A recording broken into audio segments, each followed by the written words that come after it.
the land, acknowledge the traditional custodians of the land upon which we meet today, and pay my respects to the elders past and present. I greet you today from Gullible country, which is near Kyogle in northern New South Wales. I extend this respect to Aboriginal and Torres Strait Islander peoples here today. Jingawalla, Gullible country from my part. So it's good to see you today. I might just share our agenda. So what we've got today is built in a bit of time, actually, just for peers greeting and chat, because one of the important things about getting together is just to say hi and reconnect and catch up with how people are doing. So I'll stop sharing this, and it's just a bit of chat time. So how you all doing? How's things? Well, we've missed you. That's one thing. We had a great catch up in Perth. Yeah. And you, Glenn, too. You know, I saw on LinkedIn you were traveling and whatnot and doing all this business, but I think that was kind of like a missed opportunity, you know, for you to come to Perth and Fremantle and party hard. Elsewhere, Anna, we party hard, didn't we? Aaron, you partied for one day with us. Hey, we worked hard as well. Don't forget. Oh yes, yeah. we've got the social media. Oh yes, that too. Yeah. I was just saying. Brilliant. Yes, I'm sorry to have missed it. I really did mean to come, but work here didn't allow for me to go. It was just I was needed here on the ground. Yeah. So, but it was quite an interesting coffee, I heard. Yeah, but then, you know, Glenn just decided like not to at all engage with us. He just had all these other awesome projects going on the side. So yeah, Glenn, you know, I was hoping to catch up, but like you were just not there. Right. So I'm hoping to be at the next one down in Tasmania. Yeah. Yeah, and so it's likely that I will be back in India next year, but we're looking to move that further forward in the year. So hit hardcore winter in India so that we can hit Tasmania in peak of summer. Yeah. Oh, sounds good. Sounds good. Yeah. Oh, look, we've got Tracy coming in and Andrew. Hello. Yeah. We're just doing a little, for those who just popped in, we're just chatting and saying hi and how's things and anything amazing happened recently. We were just chatting about Corthy and looking forward to Tasmania. I'm very much looking forward to going to Tasmania. I'm really going to try and block it in and see if I can actually get away. Yeah, I don't know if you're all aware. You probably are aware that Southern Cross University, I mean, apart from the hotel schools with Paul Whitelaw, etc., Southern Cross University ceased to offer tourism, hospitality and events management degrees under our previous dean, who has since is now no longer at Southern Cross University, but the degrees were scrapped by the undergraduate and postgraduate. So I'm now with the Centre for Teaching and Learning and responsible for enhancing the professional learning of academics in the scholarship of teaching and learning. And I lead a team of people, and we work and support and empower academics to become better academics. That sounds very similar. That's great, because that sounds very similar to the new role that I've taken on at the Troll, very similar to that. So I went across to being, you know how more normally everyone's teaching and research. So I've made the decision to become teaching focused person, which is a contract thing for 1 year. And as part of that, I was given, I applied for and was given this teaching and learning coordinator for the department. So that's 40 staff. And it really is very similar about what you just said about encouraging them, supporting them, and making sure that the quality of teaching comes up. So you and I are similar in that regard. Oh, yes. I wanted to say also that Elspeth came and did a panel. for us at Southern Cross University at our Scholarship of Learning and Teaching Symposium. And we were really happy to have Elspeth guide us through that part of the symposium. It received awesome feedback, Elspeth. It was good. It was a really interesting panel. It was Each person was more interesting than the next. It was really good. It's just great, yeah. That's one of the things which is great about this Core B group and the College of Peers is that we can reach out to each other. And obviously everybody's careers are going to change over the course of the years. Nothing stands still, but that's one of the benefits of having one of these groups that is enduring and the relationships are enduring, which is just fantastic. I know I've benefited hugely from mentoring that I've received through this group, and that includes from Glenn and Paul and Naomi, Elspeth, a whole bunch of people. You've all helped me tremendously. Yeah. Well, Aaron, are you still in Turkey or no? Did you come back? I'm back from Perth, Singapore, Turkey, Vietnam. I'm back in 2 weeks. I've been everywhere, man. Well, I'm concerned about you coming back from Turkey, really, but you know, good. You're back. It's excellent. Sometimes you feel a bit mercenary going to chase money, but that's that's just the way it is, isn't it? Okay. Well, we might head over to and hand over to Glenn, who's going to take us through about encouraging us to think about crafting the adoption of change. After that, we'll get into the results of the survey, the Qualtrics survey that you all contributed towards. So I'll hand over to Glenn. Thanks, Glenn. Thanks very much, Mika, and also thanks to everybody for joining us today. As was already noted, unfortunately, I didn't get to Calthy to the conference this year. I was very much looking forward to that experience and to engaging with you all, particularly through the Teaching and Learning SIG, but also into the conference in general. I very much look forward to attending the next one. Today, as Mika's already highlighted, I want to talk about crafting context for the adoption of implementation of the standards. But before I join or start this presentation, I similarly want to acknowledge the lands from which I'm joining. I'm joining from Bunurong people as part of the Eastern Kulin Nation, and recognise their continuing connection to lands, water and culture. And as part of that, also their continuing efforts within learning, knowledge sharing, and for the development of new and adoption of new innovations as well. Also want to recognise their leaders, past, present, and emerging, and any Aboriginal or Torres Strait Islanders here with us today. So as part of today's talk, I want to look at the context around which we can both understand the adoption of the tourism, hospitality and event standards, and the way that potentially we can craft or modify that context for the best opportunity for that adoption.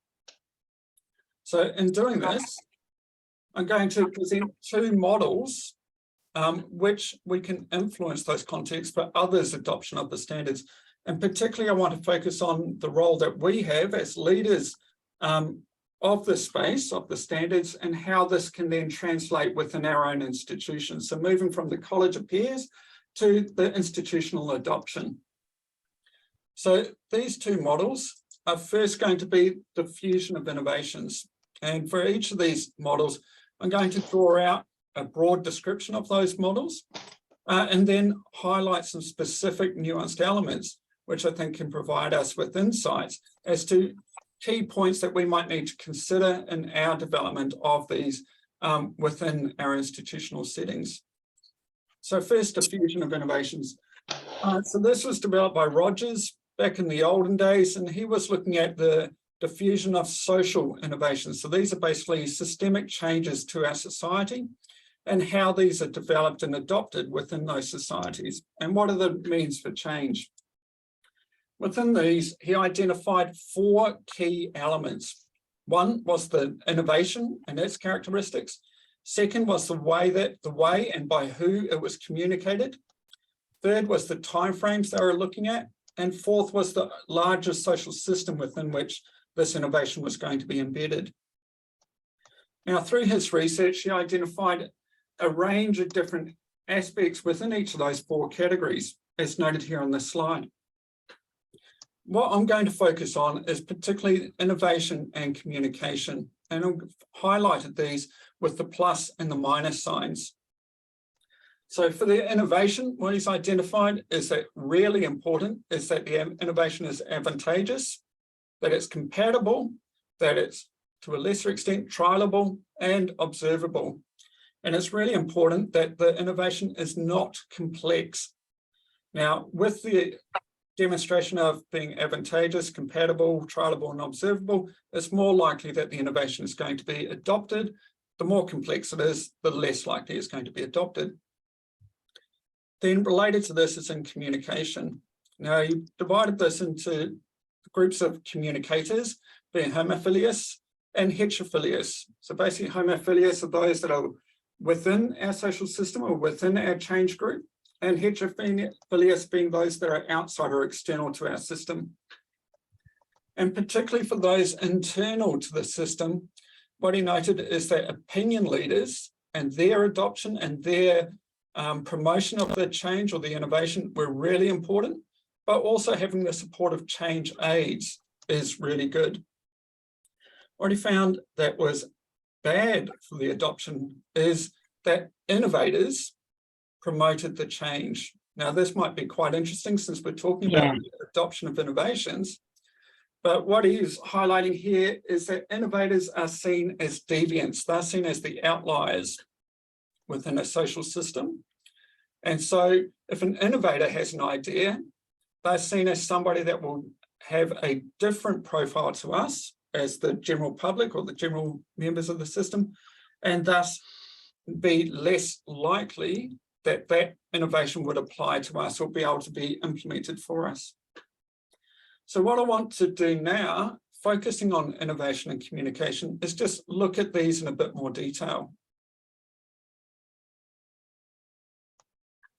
So the priorities for the innovation, and again, within this context, our innovation is called the standards, and particularly about the adopting of the standards within our institutional environment. So for us, when we're talking about the standards or creating a plan for the implementation or the adoption of the standards, our priorities are going to be about what are the advantages of the standards for the adopters within our institution.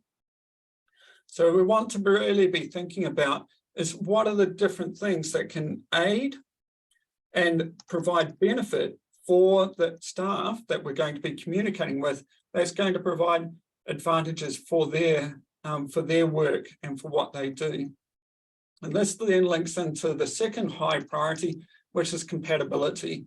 So how this sits within and fits, importantly, fits within the current work of the adopter.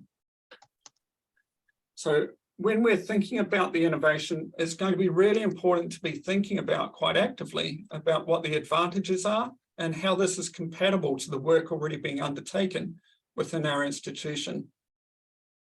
Broadly, what we see is that if there are high levels of, even if there are disadvantages and or the disadvantages are highlighted or prioritized, this can create resistance to the adoption. And again, if the innovation, i.e. the standards, are seen as non-compatible with the work that we're currently doing, again, that can create resistance to change. At a secondary level, we need to be able to demonstrate that the standards have been tried and can be tried. Sorry, I'm getting a bit of feedback. I'm just going to do a few mutes. Now, at a secondary level, what we're seeing here is that the standards need to be able to be trialed, i.e. we can do this, adopt this in a small area or in a small group within our institutional setting, that we don't have to go all in all at once. This is important because then it gives the participants or those that are adopting the innovation at least the perception that they can pull back if something is seen as unsuccessful And because of that, it also reduces the risk profile, that they don't feel that it's all or nothing within that context. It would also be good that they can observe others' practice. So this is likely to be at other institutions where we can see that the standards have been implemented, potentially even as a trial or as a pilot, that they've been implemented at others' institutions. And so they can observe others' practices and, importantly, their successes with these practices. As noted before, it's very important when we're talking about the innovation is to avoid any indication of complexity. Within our discussions of these, obviously we need to focus on the ease of the innovation or the ease of the standards, and any discussion about the complexity is again going to be a key resistance point or a barrier for the adoption of the innovation. So later this afternoon, when we're talking in the discussion part of the workshop, I want you to be very conscious of making sure that we're prioritizing the advantages and the compatibility. We're also providing opportunities for trialing or piloting the standards and where these can be observed as well. And if there are elements of complexity to the standards, how we can address those elements of complexity to present them in a more simple and or easier manner. The second element from diffusion is the communication, and particularly about the communicators. So our high priority area is thinking within our institution, who are the opinion leaders? So within our social system, within our tourism, hospitality and events educators, who are our opinion leaders? And it's very important that they are on board and being promoters of the innovation, of the standards. Now, if this isn't you, then it's important to make sure that you are working with them and quite closely with the opinion leaders to make sure that they have their positive opinions of the standards, and that they can be the ones that also look to encourage others' adoption of the standards. As a secondary area, it's important to also have change aids. Now, in other projects which I've been involved in looking at educational or pedagogical change and adoption to approaches and practices, largely I've been looking at change aids to be, for example, educational designers. They could be our IT team, particularly those looking after educational technology systems and the like, to make sure that they're up to date with what we're looking to do, and they can support the team in doing this. When we're talking about the communication and the communicators, it's going to be important to attempt to at least avoid the innovators telling the story. So the innovators can be part of the story. They can be in the audience of the story, but generally we don't want to have the innovators as those leading the story. Again, generally the innovators are seen as a step or maybe even a couple of steps ahead and advanced of the general population that we're looking at as our audience. And as such, we see that their risk profile and their acceptability of risk and potential consequences of that is quite different to our general population. And so we want to see people more like the adopters or those that they aspire to be those that are in the communication group.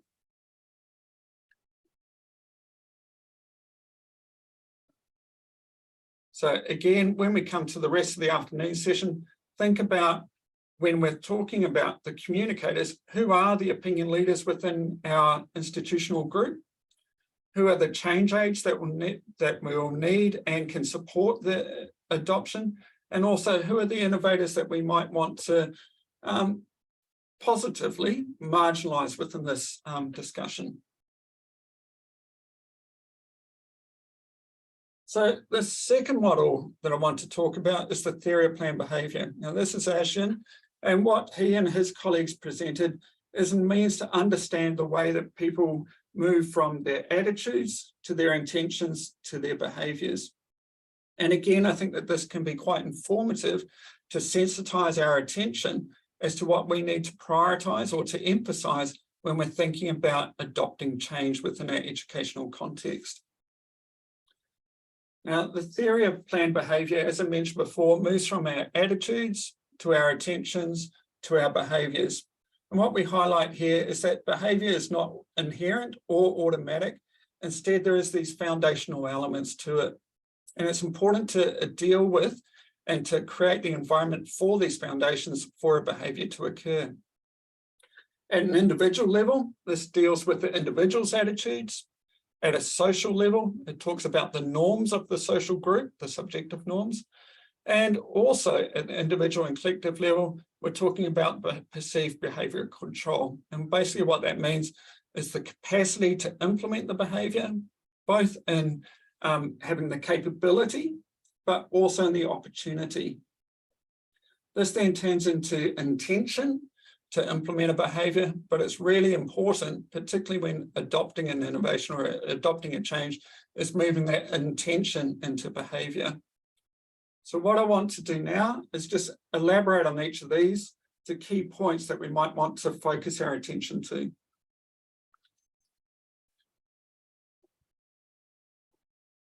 So for our attitudes, a lot of this will be common sense, but we want our individuals to have a positive attitude about the standard. So again, we want to be thinking about our means of communication and what we're communicating to emphasize the positive, and even if there are negative elements to it, to reframe those in a positive way, or where the negative elements are going to be relatively minor and simple to overcome or to address. So we want to be developing positive individual attitudes about the standards and avoid exposing individuals to others' negative experiences of the standards, particularly for those that may cause areas of resistance. For our subjective norms, this is largely about creating a collective and a collaborative environment here. So we're exposing individuals to others' positive experiences of the standards and others' positive attitudes. Again, this is about the norms within our institution. So we'd like to, and generally we do this in a collective activity, and we want this to be a self-reinforcing cycle. So an example of this occurring in other environments is we'd have, for example, a pilot group, which would go through, have their experience developing this. They would then share that experience with other colleagues from beyond the pilot group, again, telling them about the activity and drawing them into that activity and into the pilot for adoption as well. Again, just the same as in the attitudes, we look to avoid exposing individuals to others' negative experiences of the standards. Again, this may take, particularly if we're looking at pilots and the like, when a challenge or a negative element arises, looking about how we can collectively resolve that challenge and address it for the adoption. For a perceived behavioural control, this is primarily about capability. So this is about investing effort and time into developing everyone's capability to implement the standards. It's all good if they have a positive attitude and they have that positive attitude shared, but if they don't have the capability, we're going to be stuck without the ability to implement any of the behaviours. So it's really going to be important to develop their capability, and largely what our workshops have been focused on is about developing our capability. So potentially the workshops could be replicated. The workshops that we've had over the last couple of years could be replicated or in part replicated within the institution to, again, focus on this capability development stage. Now, if we have positive attitudes, we have high levels of subjective norms, and we have perceived behaviour control, i.e. we have capability, that then turns into an opportunity to change that into an intention to implement the behaviour. So for an intention, we need to have opportunities to implement the standards. So we need to have opportunities within our institution where the standards could be implemented. Then for these intentions, it's important to make these intentions explicit. And so what we do generally is we create shared plans or adoption plans to both adopt and implement those standards. And in these adoption plans, we generally require or we encourage to have very specified targets. And what we've noted here is specific, measurable, achievable, relevant, and time-bound targets, or SMART targets. Now, this is going to be really important because when we talk about the behaviours, we want to have the self-reinforcing cycle of having targets, monitoring the targets, celebrating the achievement of the targets, or looking how we can address where targets haven't been achieved within this context. Now, from intention, having the opportunity and having the plans to adopt and implement the standards, we then move on to the actual behaviours. Again, we need the opportunities, but as well as the opportunities, obviously they need to implement. And largely this links back into our intention and particularly our plans. So what's really important within this context is for those that are engaged with these is to actually report on their implementation and report on their achievement of the targets. But it's also very, very important to, again, making sure that we have these positive experiences and positive attitudes is for when there's unmet targets, to create an environment where it's going to support those staff in being able to develop the capability and or to change elements of the plan to successfully achieve those targets that have been unmet within that context. So broadly, what we see through the theory of planned behaviour is that the innovation, sure, that's fine, as we talked about in the diffusion, but largely what we need to focus on here is the attitudes of both the individual and the collective, but also developing the capability to implement those behaviours as well. So to close, for crafting a context for adoption, and again, our adoption of the innovation is, in this case, the standards, I want to draw your attention to these elements here. For the diffusion, we want to focus on the advantageous, compatible nature of the innovation. What are the advantages of it and how it's compatible to the existing work of those that are going to be adopting it. For the communicator, we want the opinion leader, not the innovator within this context. So it's very important to identify within our social system, within our institutional context, who those opinion leaders are. For our behaviours, we want positive shared attitudes. We need to develop the capability. We want the plans with specific targets for the adoption and to have that reporting on the adoption as well. What we know is that introducing any change within an educational context is going to be challenging. But we also know that the more this is shared, that experience is shared, the greater the opportunities we have for support and the greater opportunities we have for success. But if we can design that context for the challenging experience, focusing our attention on some of these key elements from the diffusion of innovations theory, from the theory of planned behaviour, that should put us in a better position for our opportunities for its successful adoption of the standards within our institutional context. Now, I'm going to stop here, and this will link into Mika, who's going to talk to the survey outcomes. But when we're talking about the survey outcomes, and then in the following discussion, I want you to think back to these elements about the diffusion of innovations, about the theory of planned behaviour, and how some of those experiences and ideas come out as to those points of attention, but also how some of these points may inform us to design different plans for the adoption as well. So I'm going to stop sharing now. And actually, just before we pass on back to Mika, is there any questions about those two models?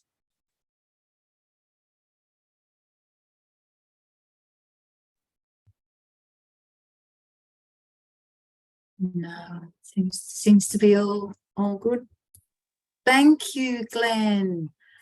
I was listening. This is so more valuable than just the standards, because I know Elspeth is in this boat, but influencing our colleagues and changing behaviour and changing approaches is a large part of what we do, of our work, and even valuable when it comes to teaching as well, because you have to influence and evoke change as well. So it's very, very useful, incredibly useful. And I know I'm going to apply some of this, actively really think about this in the coming weeks.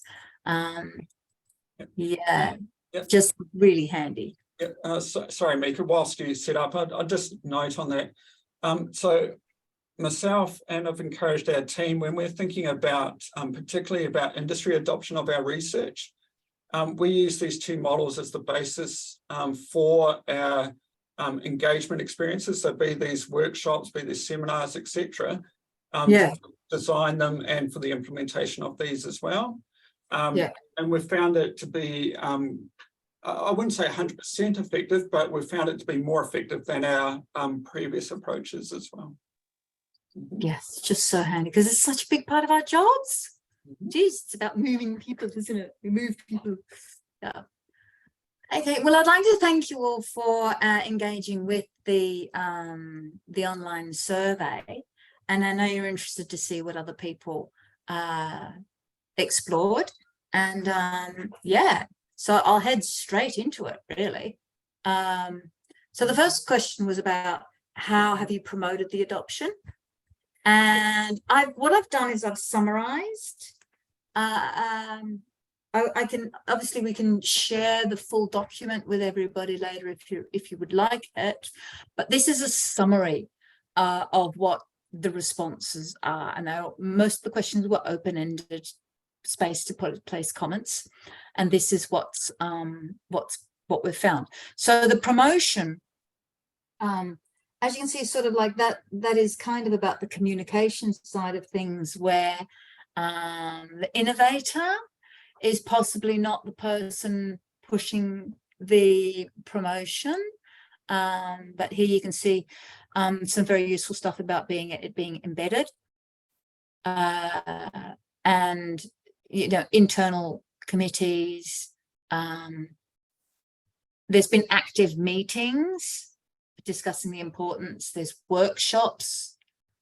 There's part of the accreditation. So with the learning and teaching team, and as part of re-accreditation within the distinct group, some people have it hasn't gone quite as quickly or as far, and course design has been part of it. So it's interesting to read how that has been promoted. Any questions about that at all? Just at all stages, just ask me something if you want. Yeah, I'll just give you time to have a look at it, because it is important to sort of just look at it. I like the idea of including the donut diagram with the new student orientation sheet. That's actually sort of highlights, and you'll see that in the next screen as well. Glenn was talking about with the innovation about emphasizing the compatibility. So invitation, you enhance the, you can accentuate the advantages, but you also accentuate the compatibility of what it is that is being put forward, and that helps the adoption. So the scholarship projects and this second point from the student-facing perspective, communicate the standards parallel to their own. It just shows very much how compatible they are. I put a question mark after they're using the active learning as a teaching strategy, because I wasn't sure whether the respondent was actually talking about the approaches to implementing standards or approaches to teaching.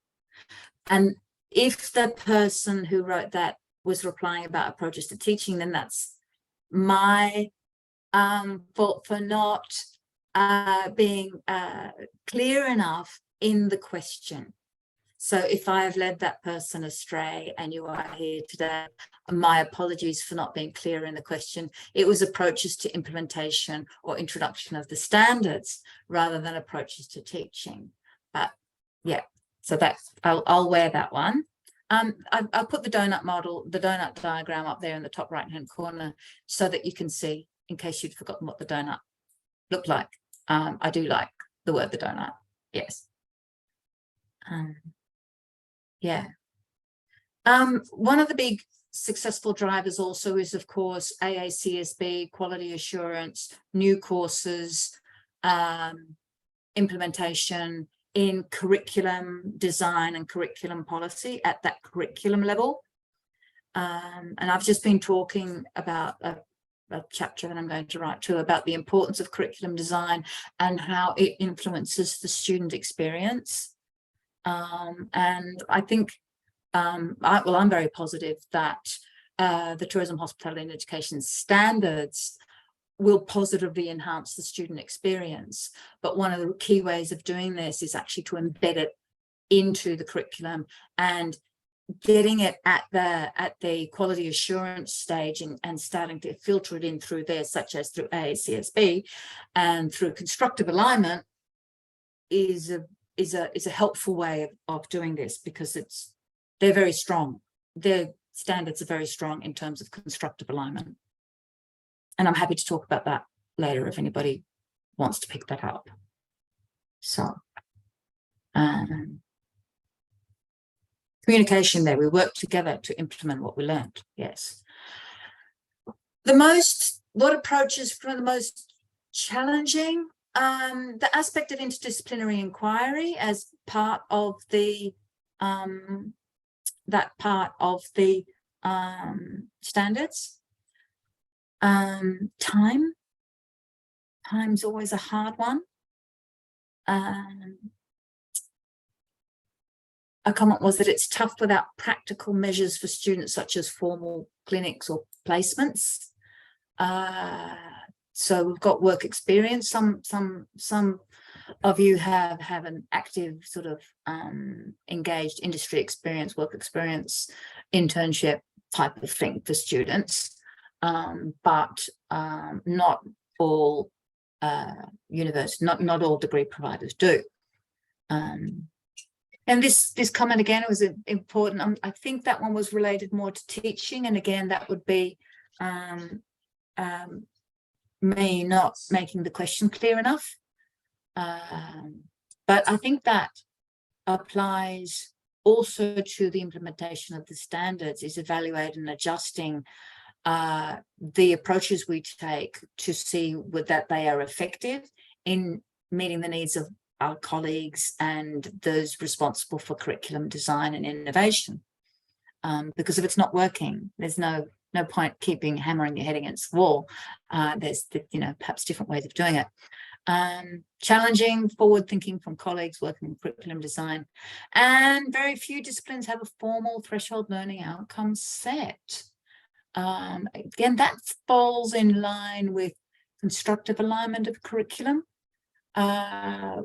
which, if you're going for TEXA accreditation, or if that's on your agenda for accreditation of your courses, constructive alignment of curriculum is a very strong factor that you can refer to in your TEXA accreditation as being very robust way of building curriculum. So again, if anybody would like to talk about constructive alignment of curriculum or the value of it, or how to go about, embedding it, we could talk about that too. This one was that sliding scale, and very interesting. I had originally highlighted the highs and lows, but Glenn quite sensibly pointed out that they're all very important and they're all very telling.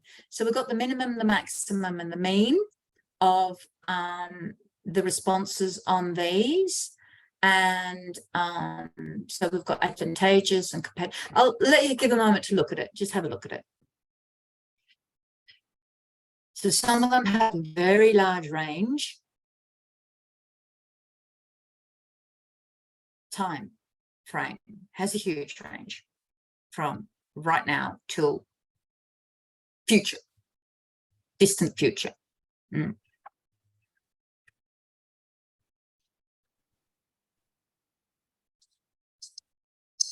Yeah. Go on, Glenn.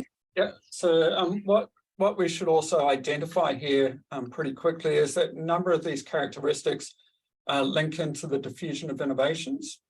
So advantageous compatibility, complexity, trialability or trainability, observability, the timeframes, the formal and informal institutional systems, etc., are key elements of diffusion of innovations. Whilst there's some quite large ranges in the responses here, broadly, the means are indicating some quite positive outcomes in regards to what we might see as a foundation for that. But what this also indicates is that each institution and hence each social context is distinct and different. So how advantageous it is from a minimum of 27 to a maximum of 91 demonstrates a huge range. And that would indicate to me that if I'm thinking about how to communicate and what to communicate, particularly in that setting, with the minimum of 27, would be quite distinctly different to what I'd be within an institution that's got a rating of 91 within that context. So again, I just want to sensitize your attention to thinking back to those two models that I talked about diffusion of innovations, about the theory of planned behavior, and thinking about the challenges that these sort of responses indicate, but more importantly, not the challenges, where we should focus our attention in designing a plan for implementation of the change. Yep. That's right. That's right. So it's, you know, and it's, there's the aspect of a positive, what was it called? A positive approach, wasn't it? It's a that you called, Glenn. It was about not highlighting the negatives or the complexity of it, of a particular approach, but what is it that something that can be got out of it. You see, there is quite on average, quite a high indication that tourism, hospitality, and events education standards are compatible to teaching. They are trainable for teaching, and they are observable. So that's is quite telling, that even though that's an average, and that may not, obviously, because this is based on a limited number of responses, but it is telling that in some cases people do find it very well, you know, very observable, very trainable, and very compatible, which is a good thing to know, that that's a distinct possibility, if that makes sense. And also on that, the complexity level is quite low. So it's just 50% range. So on average, the complexity is quite low, and particularly if we think of the environment and the people that we're going to be talking about, they can deal with high levels of complexity. So again, overall, on the means, it's looking quite positive. Yeah. But again, the range, the minimums and the maximums indicate that there's going to be some distinct elements that are going to feature more strongly than others within specific institutional settings. Yep. You can use, yourselves can use these responses. I'll make sure that everybody gets a copy of these slides. I might even stick them in the chat. And use these responses to further their thinking on implementing standards. Here's, again, this talks about the influences and who have been the most influential communicators about the standards. And we can see that the results there, again, is a bit of a range.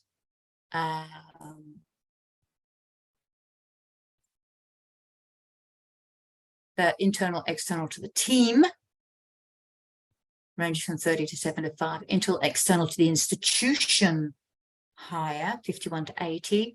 And the innovators or adopters, 60 to 100. But that's interesting. Would you like to comment on that one, Glenn? Yep. So what we often see within these contexts, and particularly I want to address the last one first, that those that have adopted and can demonstrate the experience, and particularly demonstrate a positive experience, can be very, very influential. So for that last one, for the adopters, that can be, that is what we would expect. What we know for innovators within the context of the standards is that this was quite a collective thing. So the innovation, I suppose, within this context isn't as deviant as in some other innovation contexts within that space. But definitely the adopters and the ability of the adopters to share their story has always been demonstrated to be extremely influential within this context. Yep. Those in the top two categories, internal to external to the team, we can see there's a midpoint there. So we can see there that it's been either the internal or those external to the team. And again, that can be determined based upon the institutional context, who is and who can be influential. For example, at some institutions that I've been at and some of the institutions that I've visited, whilst somebody within the institution might say the exact same thing, it can often be if somebody's an external guest and they say that exact same thing, that there could be more heed paid to those same words. So that distinction between internal and external is understandable. For those internal and external to the, that's internal and external to the institution. And again, when we think of internal and external to the team, quite often that's going to be the teaching team, for example, and having an external educational designer come into them, or to have an expert from what we have as Monash Education Academy coming into our team, for example, to demonstrate a new educational innovation within that space. And again, we can see quite a range within that space. For the external to the institution, there's a larger emphasis on those external, but again, that average isn't too far out. Yep. Notice that there's some comments in the chat from Aaron and Andrew and Naomi, and very good points, and we'll get to those. So yep. Not ignoring you there. Yep. So I just wanted to conclude on to these three questions and the responses. I'm more than happy to be an external person to visit your institution or online to do a talk. But I'm sure that everybody else who's a member of the College of Peers would also be happy to share their experiences. So if you find that within your institutional setting that having somebody external, call on somebody else that's been an adopter, and I'm sure that they'll also be very happy to share their experiences as well. Of course, I've just volunteered everybody for extra work, so hopefully you accept it. Go, Glenn. It's a good point. It's a good point, and I think this is one of the strengths of the College of Peers, is that we can support and help each other in this way. And likewise, if I can be of any service to any of you, just call. Yeah. Yes. So these were some really good ideas and comments. I'll just give you a moment to read those.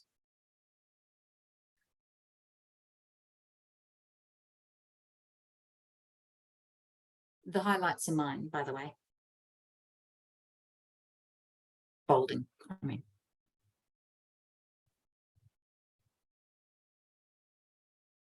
So yeah, having another colleague.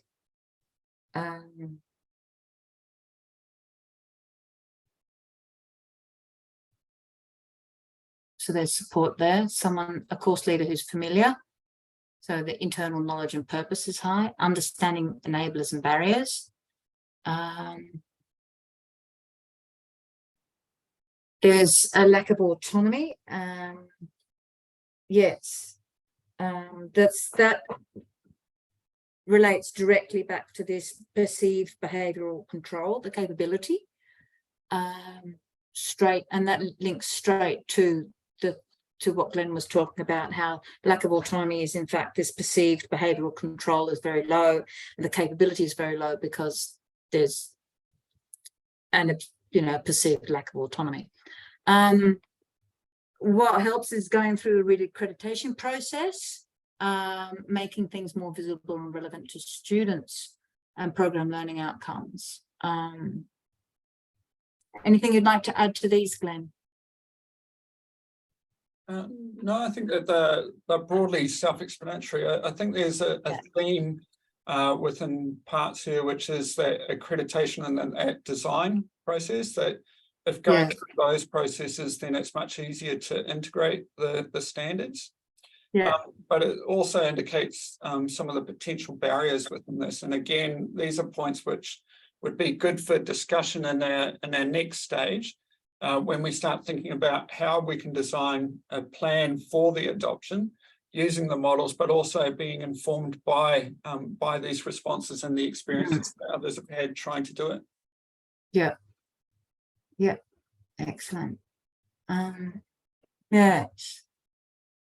Oh, where's my mouse gone? Here's my mouse. Oh, okay. As I want to tell you something about Southern Cross University. As you know, our tourism, hospitality, events management degrees are canned, although luckily we have the hotel schools to continue good work in that area.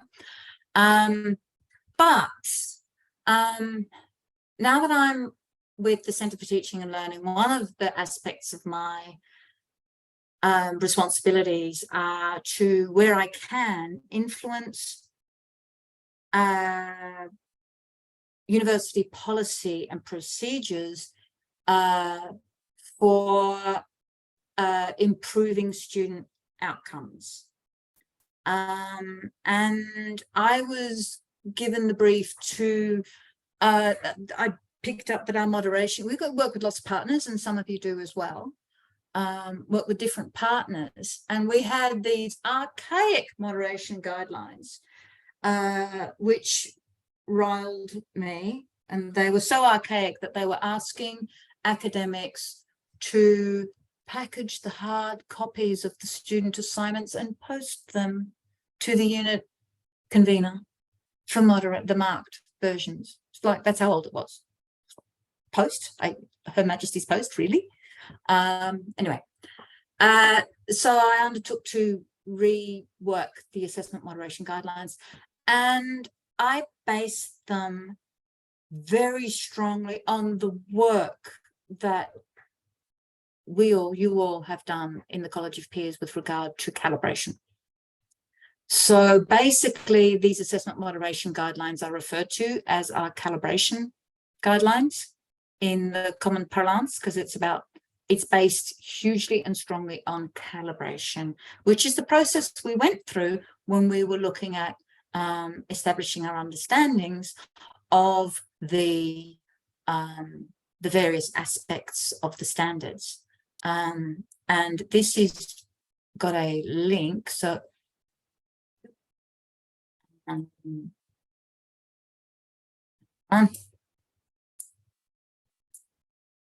I've lost everything now. I've lost everything. Here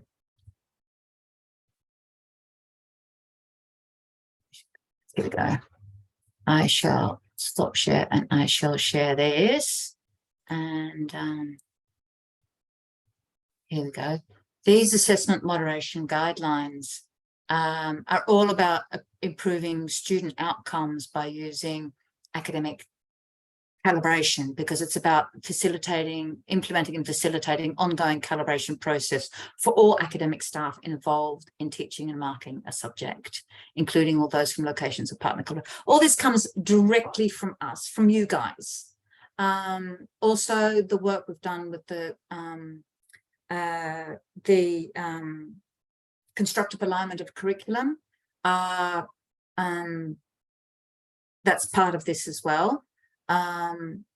Is also comes from the work we've done with our mother rubric, the big rubric that we've been using. Yeah, so there's different ways of influencing, and it's interesting to see how unexpected parts of what we are doing as a group have influence on policy and practice, and this is very strongly an influence on policy, and it's actually a very good one. It's been very well received, this policy. It's been very strong, it's being strongly adopted. It's seen as valuable, it's seen as beneficial for academics, it's seen as a form of professional development and learning for all academics involved in teaching, and it's seen as being very beneficial for students because it aligns the academics practice with what they do in the unit in terms of academic activities for the students to meet their unit learning outcomes. So again, it sort of ties in with this calibration and with the constructive alignment of curriculum. So that's been very handy indeed. I've lost my PowerPoint. Anybody want to ask anything about that? I'll go back to sharing my PowerPoint. I'm lost on my screens. Here we go. Share. Okay. Yeah. So over to you. Good. We're exactly on 2 o'clock. Good. Over to you for discussion. What can we take away? In what ways can we influence philosophy and practice? How can we grow awareness of the standards?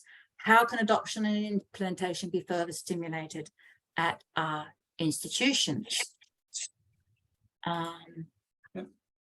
Yes. Yeah. So I think what would be good is what we'll do is we'll create breakouts, and within those breakouts, what we'd look to do is to design from the experiences of those people within the breakouts, trying to think about ways that we can design a plan for implementing the standards at an institution. Can be your institution, it could be another institution.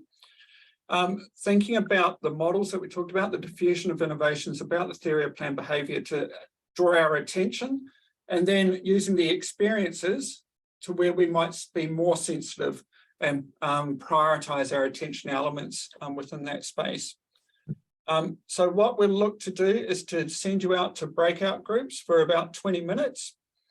From that, come up with an initial plan, and then we'll do a brief amount of feedback, and then we'll send you out again for another 10 minutes from that process. Is everybody okay and understand what we've been asking? Yeah. We can also, you can also, the meeting chat has got some really good food for thought as well, which would be good to address in your deliberations. How many breakout rooms shall we make? I think 2 is good. 2 is good. Create 2 and allocate yourself and myself into one of them each. Yep. And all right, we've got random 2 rooms I shall create. Yep. Has anyone got any questions before we go out to the breakout rooms?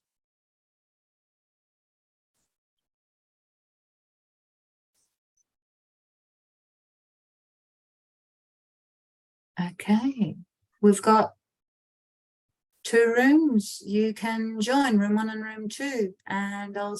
All right. So what we want to do now is just very quickly, we're going to go back out to our breakout rooms, but what we want to find now is just where the different groups are and what the focus is going to be for their change adoption. So what I'll do is I'll summarize what we discussed in our group, and then I'll ask others in our group if I've missed something, and then we'll go on to the other group as to what your focus has been. So what we did is we discussed where we are in the journey for adoption of the standards within our institutions, and we identified that we're all on the journey, but we're not in the complete state of adoption at this point.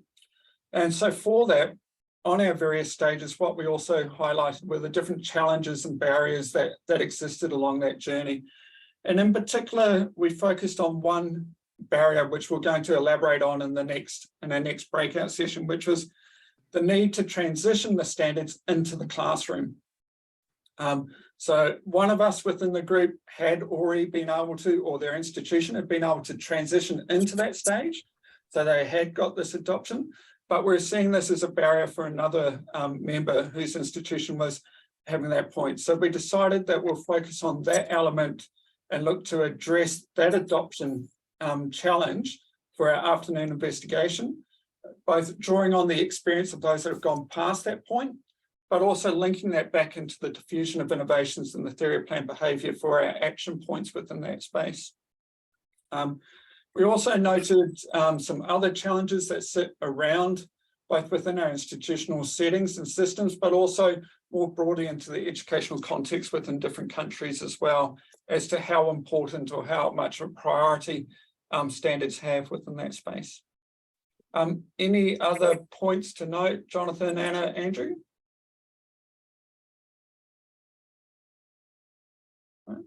All right, on to the other group. Okay, I'll just share the notes I made.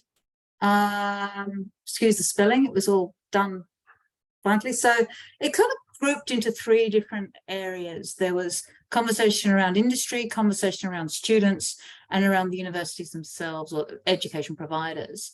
A key issue was that there's sort of almost like a disconnect from industry of late, and then maybe a desire to ask for industry support regarding standards or an involvement in standards, rather than placing us as universities in the ivory tower of being the owners of the standards. Have I interpreted that correctly? I hope, yeah. The other conversation was about students. Do the students know about the standards? And the question raised was, do they care about the standards? Because there has been a shift in the landscape of learning over the past couple of years, and students have different expectations. The newer students are more prone and willing to go online rather than face-to-face. They do need jobs.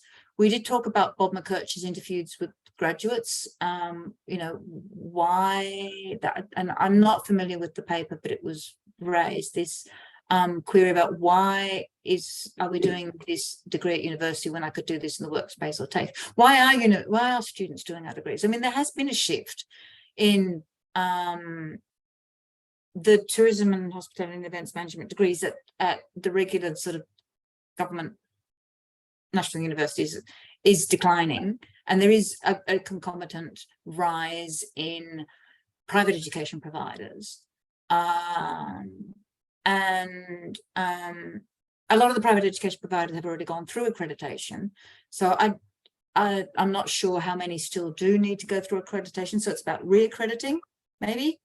We also talked about the Australian Academic Integrity Network, and we raised issues surrounding chat GPT, but just this realization that the landscape has changed. The landscape of our students have changed, the landscape of the world has changed, the landscape of industry has changed, and how do the, even though the rubrics and the standards are very highly regarded in the peer portal platform and highly regarded, not just inside, as evidenced by the adoption of Southern Cross University of the calibration, the work of this group is highly regarded, very highly regarded, but in some unusual ways possibly, and how can we bring that reconnect back to students and industry? Was that kind of it? Did I do that all right on that, Anastasia, Aaron? And yeah. So where to from here? Is that kind of it's a philosophical question, isn't it? Do we all know? I mean, what my thinking is that will we see any reprieve in any of this change come June, you know, with the government reimposing the international students balance of online versus face-to-face study? Like, will we see any change, or will this exacerbate the problem, you know? there you go. 6 months, you know, to really relieve. But from what I'm getting, domestic students are just flat out not interested, just not interested. But yeah. So whilst we do have a number of changes happening within the higher education landscape, within today's workshop, what we're going to focus on is on the adoption of the standards. And so within the challenges that you've noted within there, I think that if if the group can identify what's an aspect in regards to the adoption of the standards, and I think you highlighted there potentially the story by getting industry buy-in and or about getting student buy-in to the standards may be something to focus on in the next part. So I appreciate that there are a whole range of other changes occurring in the higher education landscape, but within this workshop, what we'll focus on is the adoption of the standards within this context. So what we're going to do is send you out for another 10 minutes. So it's going to be a brief session. What I want you to do within this next 10 minutes is focusing on one of these barriers or one of these challenge points for the adoption of the standards. And then thinking about what we talked about in regards to the diffusion of innovations, about the theory of planned behaviour, how those barrier points may give us some indications about what we need to attend to as informed by those other two theories or other two approaches.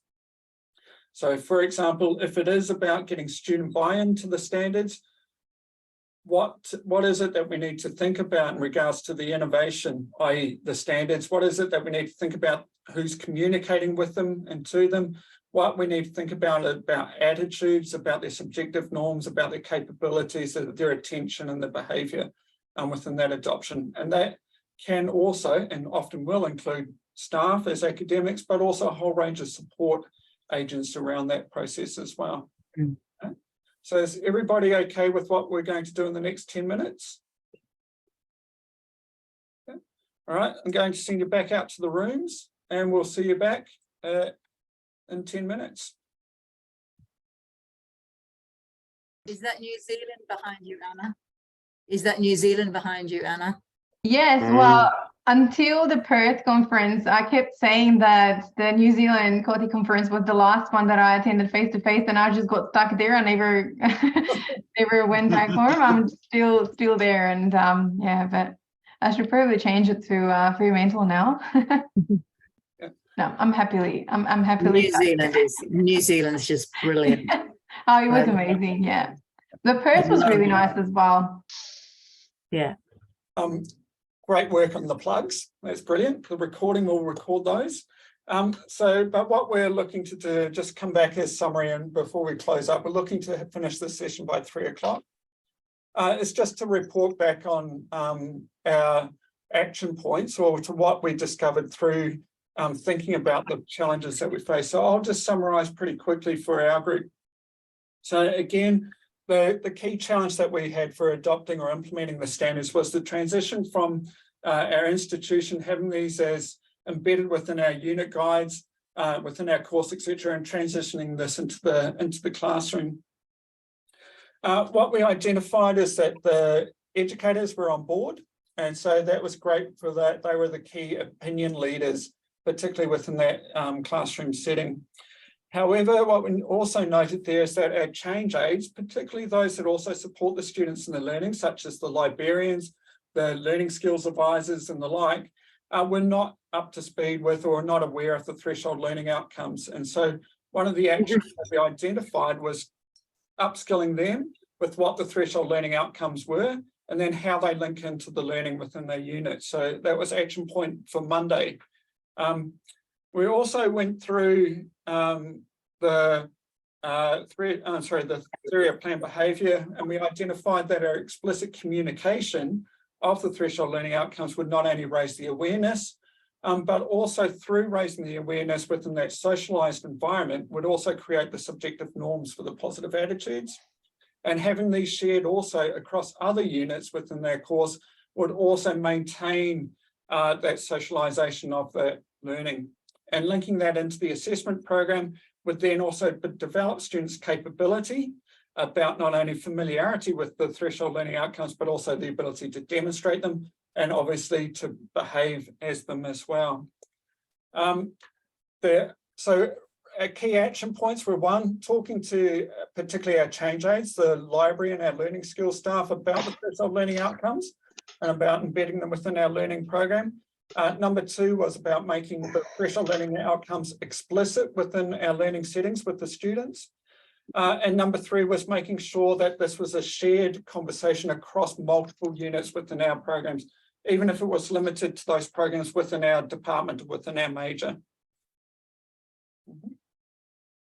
All right, on to group 2. It sounds very similar to what we had, but we had some interesting conversation. I put some stuff in the chat and you'll see that it corresponds, Glenn, with what your group had, but over to Anastasia.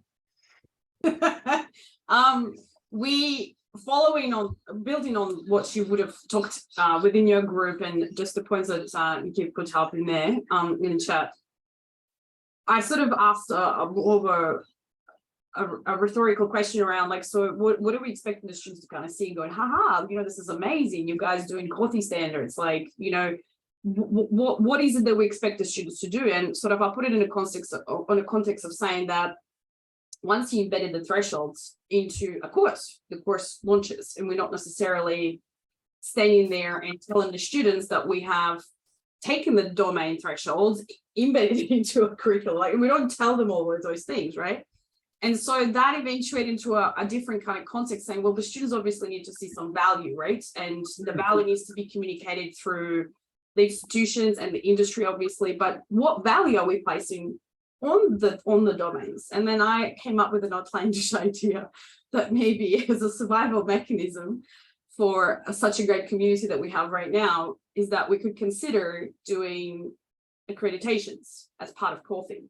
So, you know, accountants, they have their CPA, business analytic people, they have their own business analytics one, the law society, etc. So when the students see the little stamp, they go, I gotta go with Melbourne Poly because they've got CPA accredited standards, for example, right? It's an immediate tick of quality and respect in the industry. So I came up with this, we collectively discussed about it, and I know it's a bit out there, but Aaron brought up the whole idea of having the ICE org, and it doesn't actually give any reference point to the students, nor even to us. We did not consult ourselves with them. TEXA wouldn't have put any weightage on ICE org specifically, but they certainly enjoy the fact that we had representation with CORTI, and my name was, for example, in there amongst other teachers as well when we're doing their accreditation. So this could be an avenue for us to do that triangle, right? The industry, the students, and the institutions. Place value on the standards that somebody can, you know, see as a token of quality, rigor, integrity, and so forth. Anyway, thoughts. Just a bit of a philosophical point in the end. I love that, Anastasia, because it doesn't all have to be about compliance. It can be about something in addition to compliance. So I don't care what TEXA think about it. I think it's something that we could develop together. I reckon it's an awesome idea. Thank you, Andrew. No worries. Jonathan liked the idea as well. Yeah. Just to let you guys know that whilst TEXA formally may not monitor too much about these threshold learning outcomes, those that are assessing, particularly for the non-self-accrediting institutions, do look for the standards. They do look for the tourism, hospitality, and event standards, and they do look for them being embedded, because some of the expectations as to the TEXA standards are talking about discipline knowledge and the demonstration of them compared to institutional understanding. So those are the tourism, hospitality, and event standards are used as a very strongly weighted indicator. Oh, totally. That's what I just sort of said, you know. Yeah. The fact that my name, for example, was an application indicated that I had this activity with CORTI immediately boost up TEXA's approval rate, you know what I mean? And likability of what we were about to show them in that moment. But in terms of students, you know, you have to show them that we stand for something. And we're not talking about the research PhD students, right? Which we do a fabulous job with. On the workshops, it's amazing. It's a great avenue for them. I'm talking about the students who essentially will give us our bread and butter doing those The undergraduates. Yeah. It's the quality. What is the assigned value that we're going to place on our coffee stand? I like your comment there, Jonathan.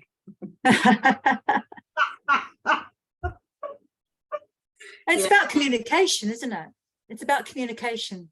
A lot of it is about communication and sharing, co-creating a shared understanding of expertise and standards and what constitutes quality. It fits into the quality assurance as well. I mean, there's so many win-wins around the whole, there's so many tendrils of win-win around this. But Aaron pointed out that I think it was Aaron said that to be able to do accreditation for other degrees, you have to be a professional body. We're full of volunteers. The only person that's paid, I think, is Penny. Is that right? It's Secretariat. So, and to actually go around to each of the universities and actually assess their, I know we've just gone through AACSB. It's a big job.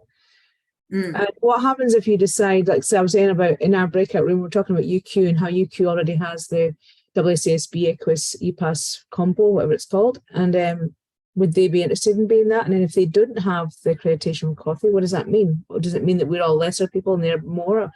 It gets complicated. So it's a great idea, but I just wonder the reality of it given the voluntary nature of this organisation. Yeah. So I think that there's a conversation that we can also put up the levels to the actual committee for Calthy to see what sort of directions they want strategically within that space and how that's formed. We're finishing in 1 minute, Mika. Oh, yes, we are. It's time flies when we're having interesting conversations. Yeah. Well, yeah. Go, Glenn. Next steps and then close. So next steps. The next steps in terms of, what we can do is we talked about the possibilities for benchmarking or calibration activities to support accreditation and cross-institutional support for colleagues. I understand that a lot of the private education providers have already gone through accreditation, but if anybody needs any support or help in implementing standards and strengthening, we can call on each other. And perhaps there's also scope for identifying the depth of adoption and alignment of the institution standards and tourism hospitality and events education standards. Where to take it from here, where to meet next, how to continue this conversation. It depends very much also on your needs and interests. I think it's definitely an idea to put it, Anastasia's idea, which seemed to catch quite a bit of interest about recognising the efforts of Corthy to the Corthy executive about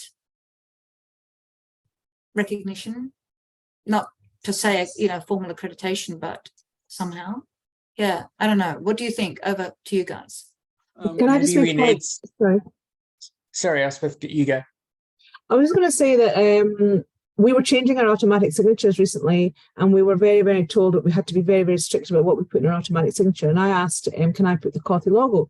And they said yes. And so then I contacted Penny and I said, can you give me a copy of the logo to put on my automatic signature? And she said, oh, wow, yes, I've never heard of that. So I have the Corthy logo on my automatic signature. But why don't we all do that? Why don't we all do that? And also, Actually, yeah, I can share the screen and show you what it looks like. But that was the first point. And then I just thought, well, and in that vein, then why can't we have on our page where we talk about our degrees, the logo just there, sitting there, showing that we are a member of whatever. I'm sure some of you already do that. That was my thinking. Love the thinking. I'm going to put the Corthy logo on my email. Yeah. Yeah. Andrew, what were you going to say? I was going to suggest maybe a meeting where we can share some successful case studies of implementation of the TLOs that we've been discussing today. So I think that's a really lovely idea. yeah, I would echo that in saying that, I'm sure there'll be other institutions maybe coming up for accreditation where they might out of our reach at the moment, but there might, and so we could come up with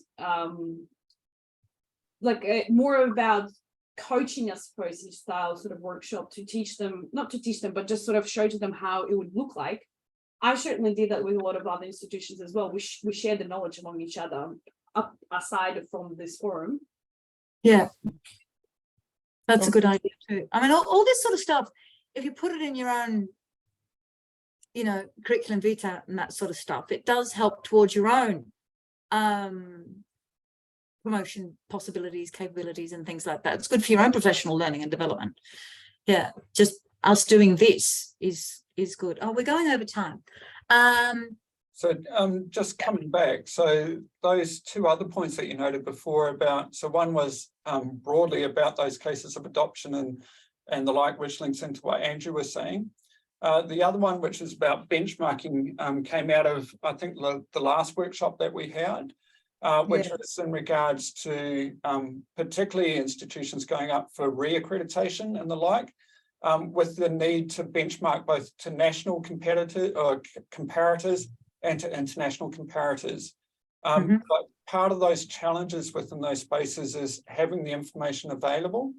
And potentially one of the things that the College of Peers could do is help create the environment for what needs to be recorded, how it can be recorded, and how it can be shared to demonstrate these things, which then makes that transition into accreditation and re-accreditation processes much easier within that space.